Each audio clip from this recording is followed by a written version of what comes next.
Welcome to Soft Hour Library. Tonight's story begins now. Close your eyes and rest. Chapter 3, Competition.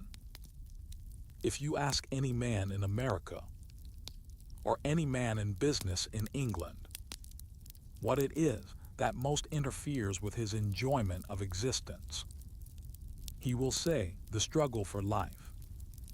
He will say this in all sincerity. He will believe it. In a certain sense it is true, yet in another, and that a very important sense, it is profoundly false.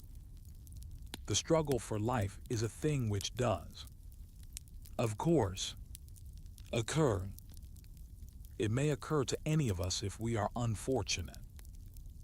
It occurred, for example, to Conrad's hero Falk, who found himself on a derelict ship, one of the two men among the crew who were possessed of firearms, with nothing to eat but the other men. When the two men had finished the meals upon which they could agree, a true struggle for life began. Falk won, but was ever after a vegetarian. Now that is not what the businessman means when he speaks of the struggle for life. It is an inaccurate phrase which he has picked up in order to give dignity to something essentially trivial.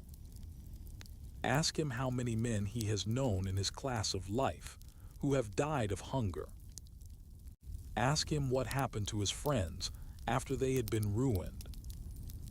Everybody knows that a businessman who has been ruined is better off so far as material comforts are concerned than a man who has never been rich enough to have the chance of being ruined. What people mean, therefore, by the struggle for life is really the struggle for success. What people fear when they engage in the struggle is not that they will fail to get their breakfast next morning, but that they will fail to outshine their neighbors. It is very singular how little men seem to realize that they are not caught in the grip of a mechanism from which there is no escape, but that the treadmill is one upon which they remain merely because they have not noticed that it fails to take them up to a higher level. I am thinking, of course, of men in higher walks of business, men who already have a good income and could, if they chose, live on what they have. To do so would seem to them shameful, like deserting from the army in the face of the enemy. Though if you ask them what public cause they are serving by their work, they will be at a loss to reply as soon as they have run through the platitudes to be found in the advertisements of the strenuous life. Consider the life of such a man. He has, we may suppose, a charming house, a charming wife, and charming children. He wakes up early in the morning while they are still asleep and hurries off to his office. There it is his duty to display the qualities of a great executive. He cultivates a firm jaw, a decisive manner of speech, and an air of sagacious reserve calculated to impress everybody except the office boy. He dictates letters, converses with various important persons on the phone, studies the market, and presently has lunch with some person with whom he is conducting or hoping to conduct a deal. The same sort of thing goes on all the afternoon. He arrives home, tired, just in time to dress for dinner. At dinner he and a number of other tired men have to pretend to enjoy the company of ladies who have no occasion to feel tired yet. How many hours it may take the poor man to escape, it is impossible to foresee. At last he sleeps, and for a few hours the tension is relaxed. The working life of this man has the psychology of a 100 yards race. but as the race upon which he is engaged is one whose only goal is the grave. The concentration, which is appropriate enough for 100 yards, becomes in the end somewhat excessive. What does he know about his children? On weekdays he is at the office. On Sundays he is at the golf links. What does he know of his wife when he leaves her in the morning? She is asleep. Throughout the evening he and she are engaged in social duties, which prevent intimate conversation. He has probably no men friends who are important to him, although he has a number with whom he affects a geniality that he wishes he felt. Of springtime and harvest he knows only as they affect the market. Foreign countries he has probably seen, but with eyes of utter boredom. Books seem to him futile, and music highbrow. Year by year he grows more lonely. His attention grows more concentrated, and his life outside business more desiccated. I have seen the American of this type in later middle life. In Europe, with his wife and daughters. Evidently, they had persuaded the poor fellow that it was time he took a holiday and gave his girls a chance to do the old world. The mother and daughters in ecstasy surround him and call his attention to each new item that strikes them as characteristic. Paterfamilias, utterly weary, utterly bored, is wondering what they are doing in the office at this moment, or what is happening in the baseball world.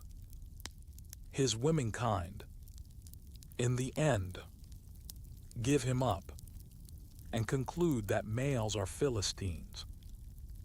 It never dawns upon them that he is a victim to their greed, nor, indeed, is this quite the truth, any more than Sooty is quite what it appeared to a European onlooker. Probably in 9 cases out of 10, the widow was a willing victim, prepared to be burnt for the sake of glory, and because religion so ordained. The businessman's religion and glory demand that he should make much money. Therefore, like the Hindu widow, he suffers the torment gladly.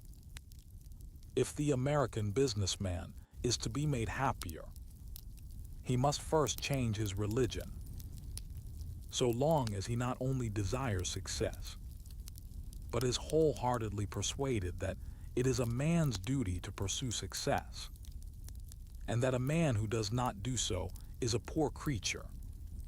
So long his life will remain too concentrated and too anxious to be happy. Take a simple matter, such as investment. Almost every American would sooner get 8% from a risks investment than 4% from a safe one. The consequence is that there are frequent losses of money and continual worry and fret. For my part, the thing that I would wish to obtain from money would be leisure with security.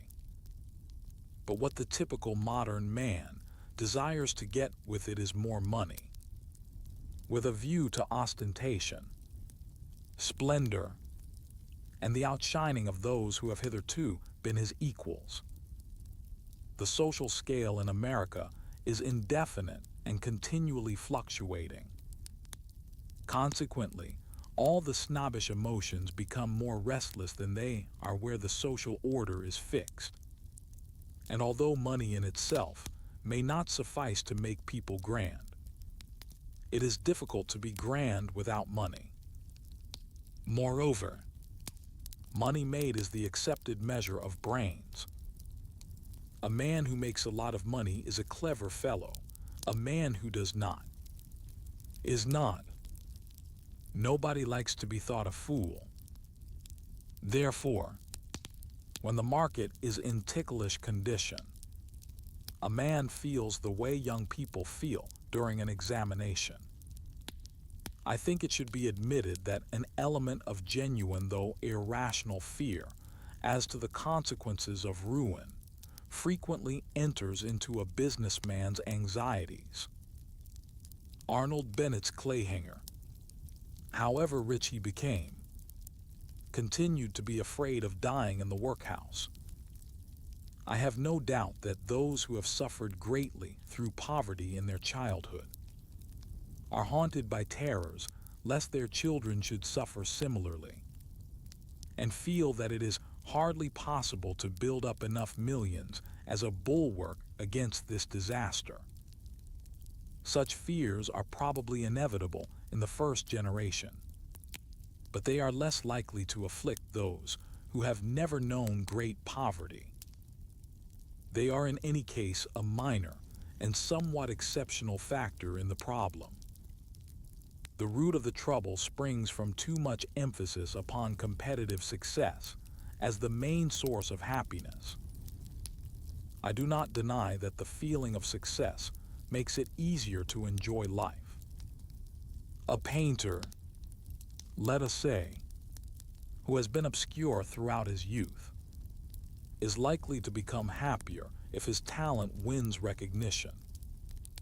Nor do I deny that money, up to a certain point, is very capable of increasing happiness. Beyond that point, I do not think it does so. What I do maintain is that success can only be one ingredient in happiness, and is too dearly purchased if all the other ingredients have been sacrificed to obtain it.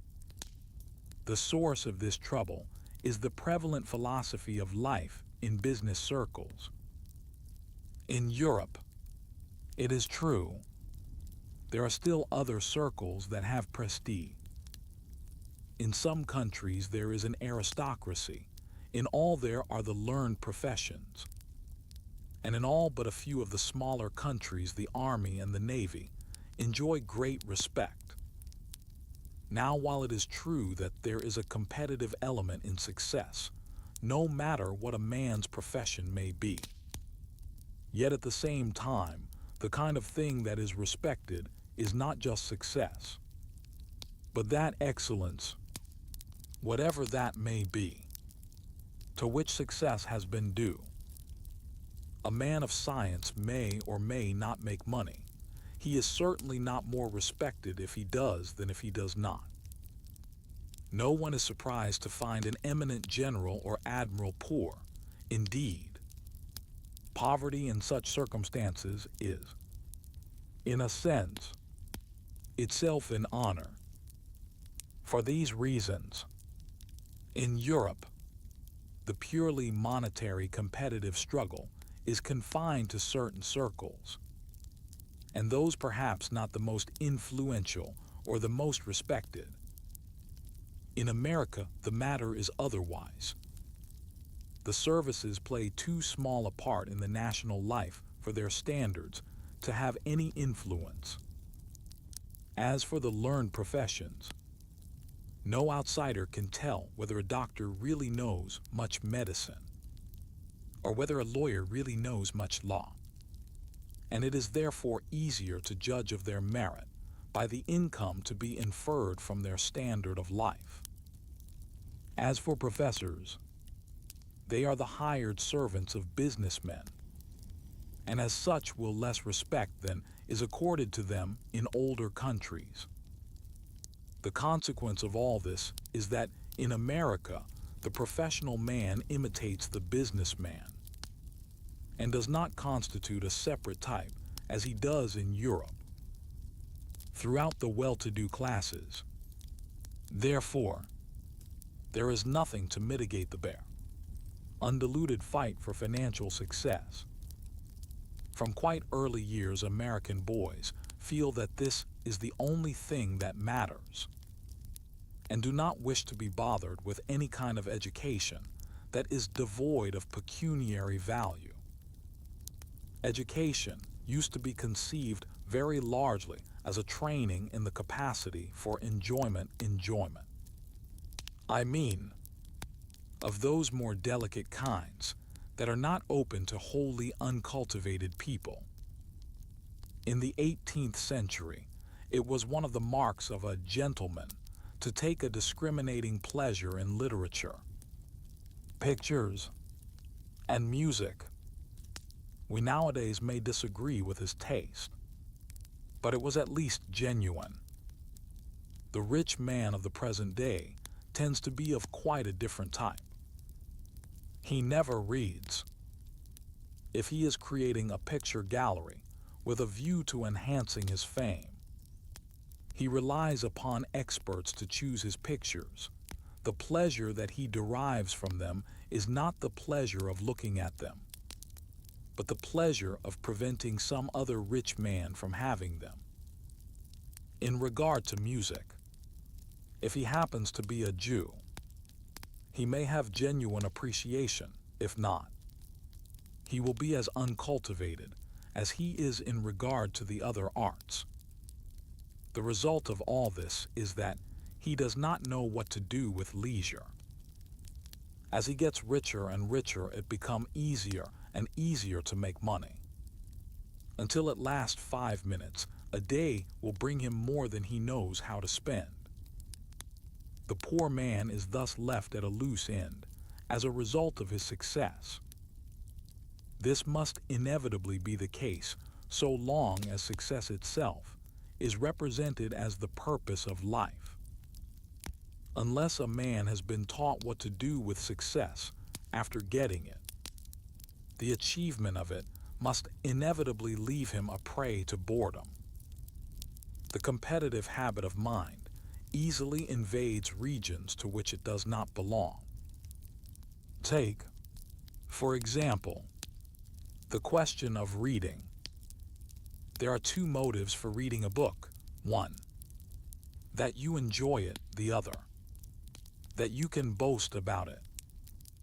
It has become the thing in America for ladies to read, or seem to read, certain books every month. Some read them. Some read the first chapter. Some read the reviews. But all have these books on their tables.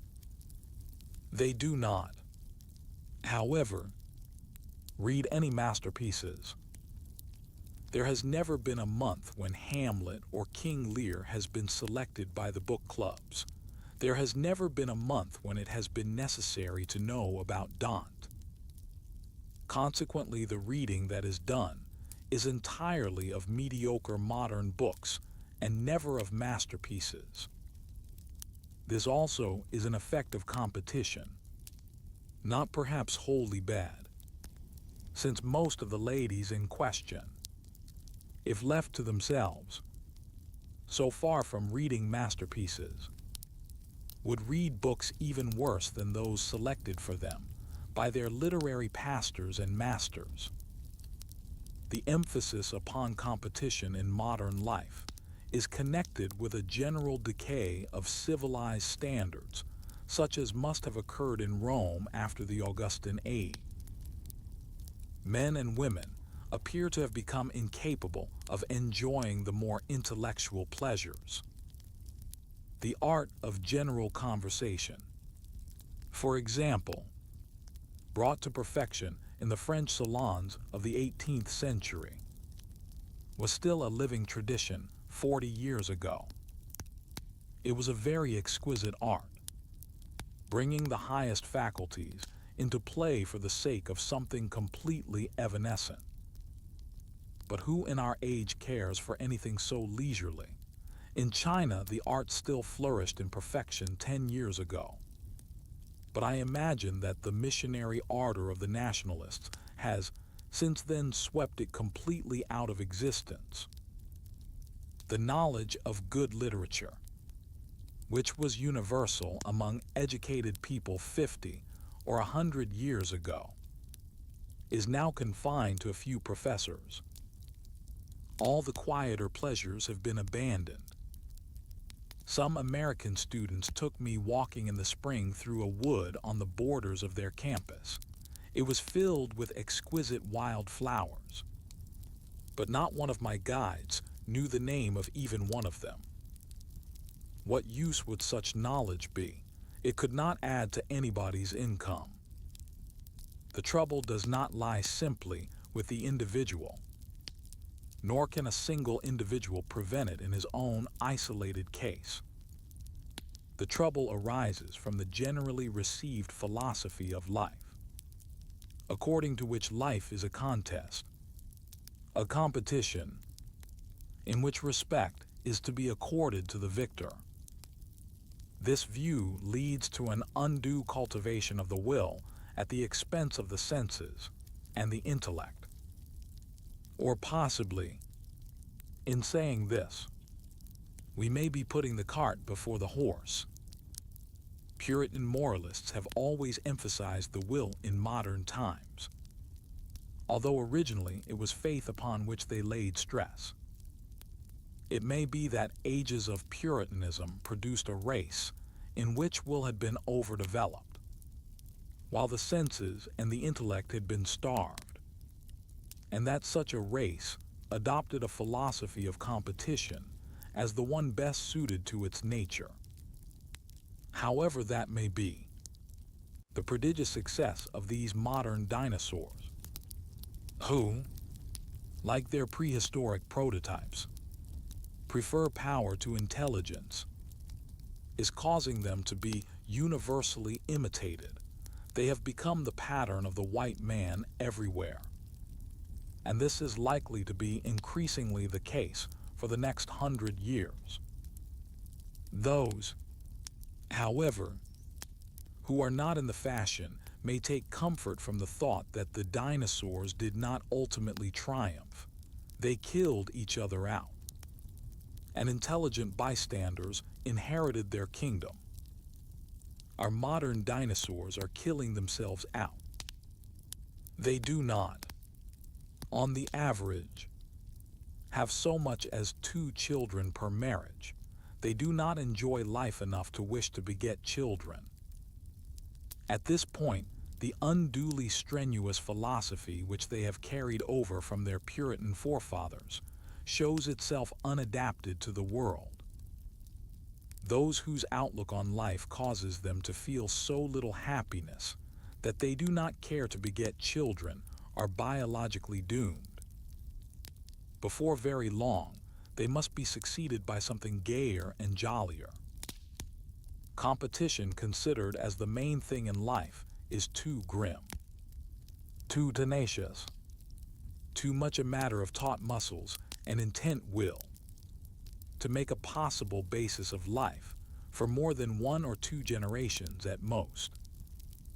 After that length of time, it must produce nervous fatigue, various phenomena of escape, a pursuit of pleasures as tense and as difficult as work, since relaxing has become impossible, and in the end, a disappearance of the stock through sterility.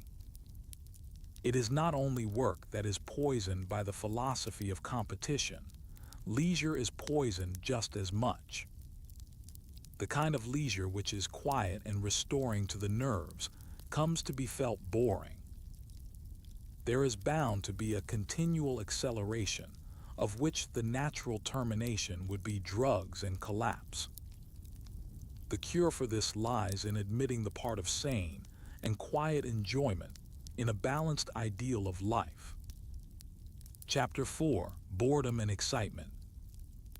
Boredom as a factor in human behavior has received, in my opinion, far less attention than it deserves.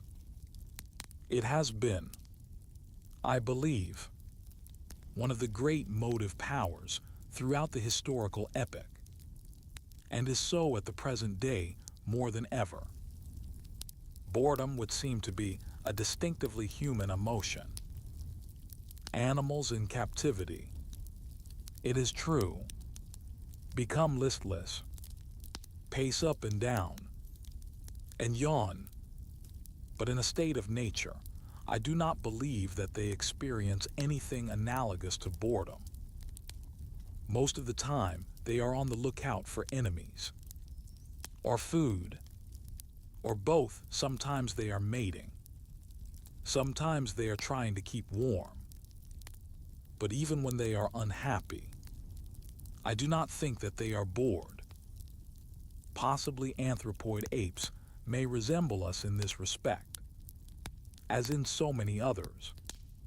But having never lived with them, I have not had the opportunity to make the experiment.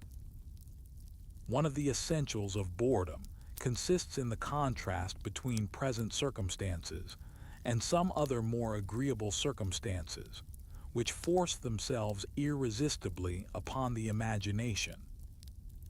It is also one of the essentials of boredom that one's faculties must not be fully occupied. Running away from enemies who are trying to take one's life is, I imagine, unpleasant, but certainly not boring. A man would not feel bored while he was being executed, unless he had almost superhuman courage. In like manner, no one has ever yawned during his maiden speech in the House of Lords, with the exception of the late Duke of Devonshire, who was reverenced by their lordships in consequence. Boredom is essentially a thwarted desire for events, not necessarily pleasant ones, but just occurrences such as will enable the victim of ennui to know one day from another. The opposite of boredom, in a word, is not pleasure, but excitement. The desire for excitement is very deep-seated in human beings, especially in males. I suppose that in the hunting stage, it was more easily gratified than it has been since. The chase was exciting. War was exciting. Courtship was exciting. A savage will manage to commit adultery with a woman while her husband is asleep beside her, knowing that it is instant death if the husband wakes. This situation, I imagine, is not boring, but with the coming of agriculture life began to grow dull. Except, of course, for the aristocrats, who remained, and still remain, in the hunting stage. We hear a great deal about the tedium of machine minding, but I think the tedium of agriculture by old-fashioned methods is at least as great. Indeed, contrary to what most philanthropists maintain, I should say that the machine age has enormously diminished the sum of boredom in the world. Among wage earners, the working hours are not solitary, while the evening hours can be given over to a variety of amusements that were impossible in an old-fashioned country village. Consider again the change in lower middle-class life. In old days, after supper, when the wife and daughters had cleared away the things, everybody sat round and had what was called a happy family time. This meant that paterfamilias went to sleep, his wife knitted, and the daughters wished they were dead or at Timbuktu. They were not allowed to read, or to one-eve the room, because the theory was that at that period their father conversed with them, which must be a pleasure to all concerned. With luck they ultimately married, and had a chance to inflict upon their children a youth as dismal as their own had been. If they did not have luck, they developed into old maids, perhaps ultimately into decayed gentlewomen, a fate as horrible as any that savages have bestowed upon their victims. All this weight of boredom should be borne in mind in estimating the world of 100 years ago. And when one goes further into the past, the boredom becomes still worse. Imagine the monotony of winter in a medieval village. People could not read or write. They had only candles to give them light after dark. The smoke of their one fire filled the only room that was not bitterly cold. Roads were practically impassable, so that one hardly ever saw anybody from another village. It must have been boredom as much as anything that led to the practice of witch hunts as the sole sport by which winter evenings could be enlivened. We are less bored than our ancestors were, but we are more afraid of boredom. We have come to know, or rather to believe, that boredom is not part of the natural lot of man, but can be avoided by a sufficiently vigorous pursuit of excitement. Girls nowadays earn their own living, very largely because this enables them to seek excitement in the evening and to escape the happy family time that their grandmothers had to endure. Everybody who can lives in a town, in America. Those who cannot have a car, or at the least a motor bicycle, to take them to the movies. And of course, they have the radio in their houses. Young men and young women meet each other with much less difficulty than was formerly the case. And every housemaid expects at least once a week as much excitement as would have lasted a Jane Austen heroine throughout a whole novel. As we rise in the social scale, the pursuit of excitement becomes more and more intense. Those who can afford it are perpetually moving from place to place, carrying with them as they go gaiety, dancing and drinking, but for some reason always expecting to enjoy these more in a new place. Those who have to earn a living get their share of boredom, of necessity, in working hours. But those who have enough money to be freed from the need of work have as their ideal a life completely freed from boredom. It is a noble ideal, and far be it from me to decry it. But I am afraid that, like other ideals, it is more difficult to achievement than the idealists suppose. After all, the mornings are boring in proportion as the previous evenings were amusing. There will be middle age, possibly even old age. At 20, men think that life will be over at 30. I, at the age of 58, can no longer take that view. Perhaps it is as unwise to spend one's vital capital as one's financial capital. Perhaps some element of boredom is a necessary ingredient in life. A wish to escape from boredom is natural, indeed. All races of mankind have displayed it as opportunity occurred. When savages have first tasted liquor at the hands of the white men, they have found at last an escape from age-old tedium. And, except when the government has interfered, they have drunk themselves into a riotous death. Wars, pogroms, and persecutions have all been part of the flight from boredom. Even quarrels with neighbors have been found better than nothing. Boredom is therefore a vital problem for the moralist, since at least half the sins of mankind are caused by the fear of it.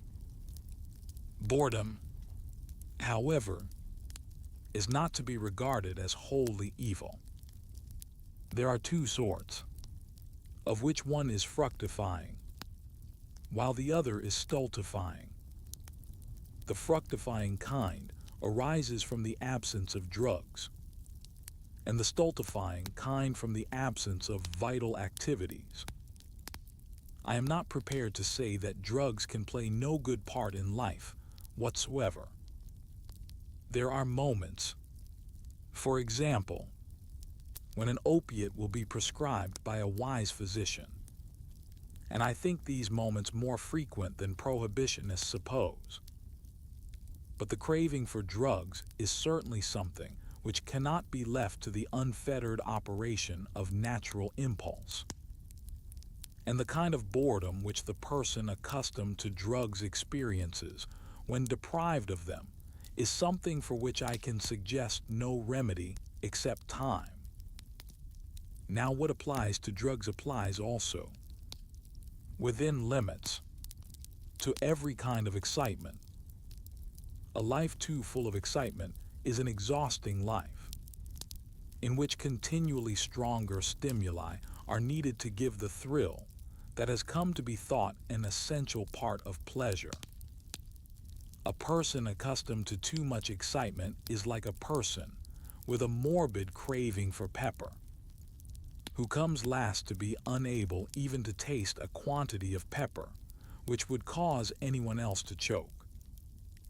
There is an element of boredom which is inseparable from the avoidance of too much excitement.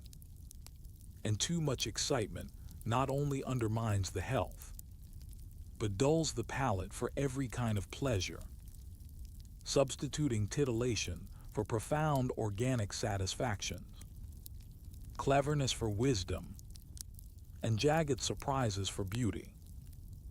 I not want to push to extremes the objection to excitement.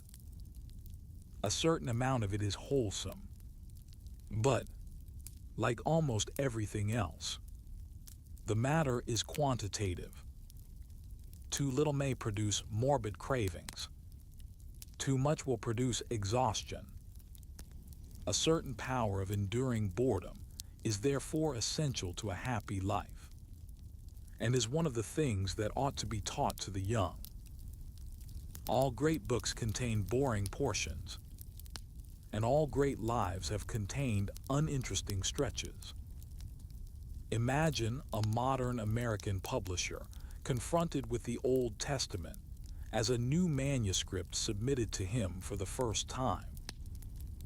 It is not difficult to think what his comments would be. For example, on the genealogies. "My dear sir," he would say, "this chapter lacks pep. You can't expect your reader to be interested in a mere string of proper names of persons about whom you tell him so little.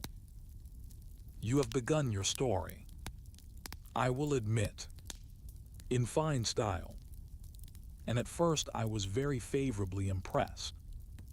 But you have altogether too much wish to tell it all. Pick out the highlights, take out the superfluous matter, and bring me back your manuscript when you have reduced it to a reasonable length." So the modern publisher would speak, knowing the modern reader's fear of boredom. He would say the same sort of thing about the Confucian classics, the Quran, Marx's Capital, and all the other sacred books which have proved to be bestsellers. Nor does this apply only to sacred books. All the best novels contain boring passages. A novel which sparkles from the first page to the last is pretty sure not to be a great book. Nor have the lives of great men been exciting, except at a few great moments. Socrates could enjoy a banquet now and again, and must have derived considerable satisfaction from his conversations while the hemlock was taking effect. But most of his life he lived quietly with Xanthippe, taking a constitutional in the afternoon, and perhaps meeting a few friends by the way. Kant is said never to have been more than 10 miles from Königsberg in all his life. Darwin, after going round the world, spent the whole of the rest of his life in his own house. Marx, after stirring up a few revolutions, decided to spend the remainder of his days in the British Museum. Altogether, it will be found that a quiet life is characteristic of great men, and that their pleasures have not been of the sort that would look exciting to the outward eye. No great achievement is possible without persistent work, so absorbing and so difficult that little energy is left over for the more strenuous kinds of amusement, except such as serve to recuperate physical energy during holidays, of which alpine climbing may serve as the best example. The capacity to endure a more or less monotonous life is one which should be acquired in childhood. Modern parents are greatly to blame in this respect. They provide their children with far too many passive amusements, such as shows and good things to eat, and they do not realize the importance to a child of having one day like another. Except, of course, for somewhat rare occasions. The pleasures of childhood should in the main be such as the child extracts from his environment by means of some effort and inventiveness. Pleasures which are exciting and at the same time involve no physical exertion. Such, for example, as the theater, should occur very rarely. The excitement is in the nature of a drug, of which more and more will come to be required, and the physical passivity during the excitement is contrary to instinct. A child develops best when, like a young plant, he is left undisturbed in the same soil. Too much travel, too much variety of impressions are not good for the young, and cause them as they grow up to become incapable of enduring fruitful monotony. I do not mean that monotony has any merits of its own. I mean only that certain good things are not possible except where there is a certain degree of monotony. Take, say, Wordsworth's Prelude. It will be obvious to every reader that whatever had any value in Wordsworth's thoughts and feelings would have been impossible to a sophisticated urban youth. A boy or young man who has some serious constructive purpose will endure voluntarily a great deal of boredom if he finds that it is necessary by the way. But constructive purposes do not easily form themselves in a boy's mind if he is living a life of distractions and dissipations. For in that case, his thoughts will always be directed towards the next pleasure rather than towards the distant achievement. For all these reasons, a generation that cannot endure boredom will be a generation of little men, of men unduly divorced from the slow processes of nature, of men in whom every vital impulse slowly withers, as though they were cut flowers in a vase. I do not like mystical language, and yet I hardly knows how to express what I mean without employing phrases that sound poetic rather than scientific. Whatever we may wish to think, we are creatures of earth. Our life is part of the life of the earth, and we draw our nourishment from it just as the plants and animals do. The rhythm of earth life is slow. Autumn and winter are as essential to it as spring and summer. The rest is as essential as motion.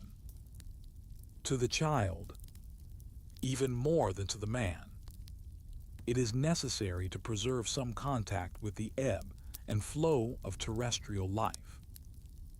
The human body has been adapted through the ages to this rhythm, and religion has embodied something of it in the festival of Easter. I have seen a boy of 2 years old, who had been kept in London, taken out for the first time to walk in green country. The season was winter, and everything was wet and muddy. To the adult eye, there was nothing to cause delight. But in the boy, there sprang up a strange ecstasy. He kneeled in the wet ground and put his face in the grass, and gave utterance to half-articulate cries of delight. The joy that he was experiencing was primitive, simple and massive. The organic need that was being satisfied is so profound that those in whom it is starved are seldom completely sane. Many pleasures, of which we may take gambling as a good example, have in them no element of this contact with earth. Such pleasures, in the instant when they cease, leave a man feeling dusty and dissatisfied, hungry for he knows not what. Such pleasures bring nothing that can be called joy. Those, on the other hand, that bring us into contact with the life of the earth have something in them profoundly satisfying. When they cease, the happiness that they brought remains, although their intensity while they existed may have been less than that of more exciting dissipations. The destination that I have in mind runs through the whole gamut from the simplest to the most civilized occupations. The 2-year-old boy whom I spoke of a moment ago displayed the most primitive possible form of union with the life of earth. But in a higher form, the same thing is to be found in poetry. What makes Shakespeare's lyrics supreme is that they are filled with this same joy that made the 2-year-old embrace the grass. Consider hark, hark, the lark, or come unto these yellow sands. You will find in these poems the civilized expression of the same emotion that in our 2-year-old could only find utterance in inarticulate cries. Or, again, consider the difference between love and mere sex attraction. Love is an experience in which our whole being is renewed and refreshed, as is that of plants by rain after drought. In sex intercourse without love, there is nothing of this. When the momentary pleasure is ended, there is fatigue, disgust, and a sense that life is hollow. Love is part of the life of earth. Sex without love is not. The special kind of boredom from which modern urban populations suffer is intimately bound up with their separation from the life of earth. It makes life hot and dusty and thirsty, like a pilgrimage in the desert, among those who are rich enough to choose their way of life. The particular brand of unendurable boredom from which they suffer is due, paradoxical as this may seem, to their fear of boredom. In flying from the fructifying kind of boredom, they fall a prey to the other far worse kind. A happy life must be to a great extent a quiet life, for it is only in an atmosphere of quiet that true joy can live.